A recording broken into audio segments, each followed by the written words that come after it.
Welcome back to Orange Hat Reviews, and today we're going to be discussing an article that I just read from The Independent in the UK, where they talk about how Alita is now basically an alt-right cult following, or has gained an alt-right cult following. And for the most part, it sings the praises of Alita. It was talking about how during the Oscars basically gave a suggestion out. What movie do you think people should see in theaters? One person said Alita, then two, then three, then 1,000, and whatnot. And I remember that. It was beautiful and it was glorious. But sadly, Alita didn't get the recognition it deserved. And they talked about how the Alita, #Alita Army came in, the Alita Challenge. It's competition with Captain Marvel, which is sad. And also good at the same time, because in my opinion, Captain Marvel doesn't deserve the success it got, and Alita deserved far more. They're basically a left-leaning site, but they're saying anybody who likes Alita is alt-right. And I will put this, and I will actually do what I don't usually do, which is put the article, put a link to the article in the description below. You can read it for yourself and whatnot. And they called out Jack Posobiec, who is a right-leaning journalist and whatnot, who calls out crap. And they also mentioned that that Captain Marvel was quote-unquote SJW crap, as described by him or something like that. And they're not wrong about Captain Marvel being what we call it, SJW crap, because it was. It was a movie that was heavily identity politics laced. It was third-wave feminism incarnate, basically. I mean, yeah, that movie was terrible. I didn't like it. I don't like the fact that Brie Larson marketed a very divisive film. It divided fans. Infinity War was the last good movie of Marvel. But anyway, Alita, they're basically saying that Alita was mostly forgotten after its release in theaters. And it's like, no, it wasn't. We were eagerly awaiting it to be released. And that this U.S. Entertainment Twitter reporter woman asked us, or put out a tweet asking for the Alita Army to tell us why we liked the movie so much. If I would have seen that, I would have actually asked or answered. But it's revealed in the article that apparently she earlier had, during Alita's release, bashed Alita fans. And so some of the more extreme side of the Alita fans basically went on to YouTube and said, don't talk to the press. And thing is, I won't really talk to the press for the most part, because I think that they take things out of context. They don't tell you exactly what the person said.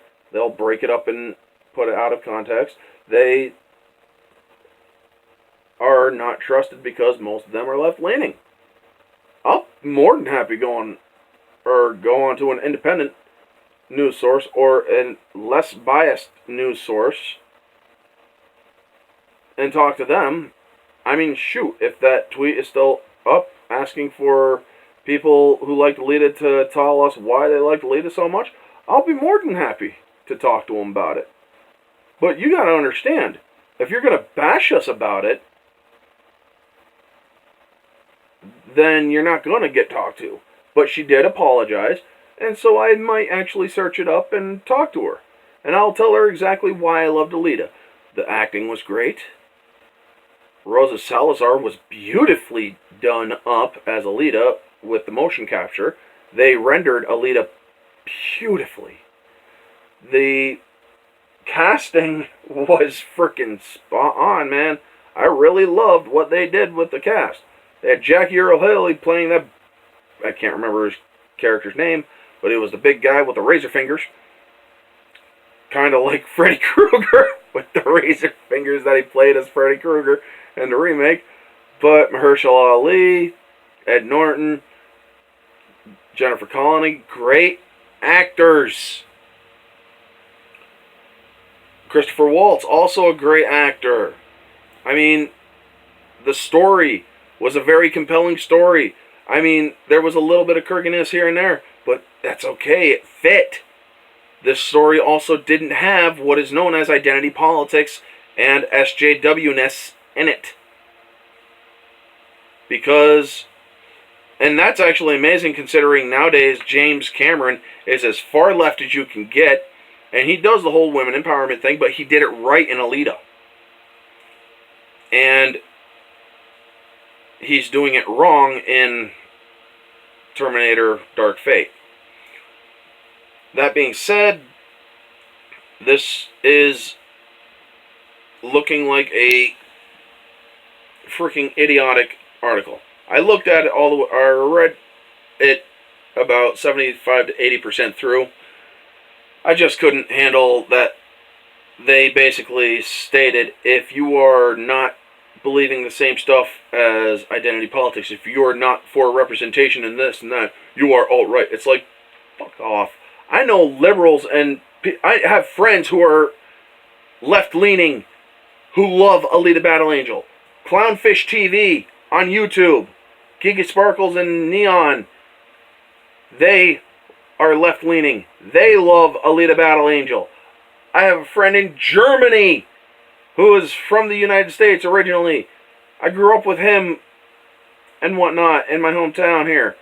He is left-leaning. He absolutely loves Alita Battle Angel. I can't wait to watch it either today or tomorrow, depending on how busy I am. But I pre-ordered the digital release on Amazon. I cannot wait to watch it again. I love Alita Battle Angel that much. And I'm going to watch the hell out of that movie. And the special features of it because I love it that much. So yeah. This article from The Independent is stupid. It's very inaccurate when it says that most of the people who like it are alt-right. Prove it. Simply because we have a difference of opinion about identity politics does not mean that we are alt-right. Anyway, that's the video, guys. Let me know what you think in the comments below. Do you think that this stupid article is correct about the whole alt-right thing, or do you think it's full of shit? Anyway, like, comment, subscribe, share, all that jazz. Tell your friends about this channel. I could always use more subscribers. I'm at 115 right now. This has been Orange Hat Reviews, and I'll catch you all on the next one. Hail Alita.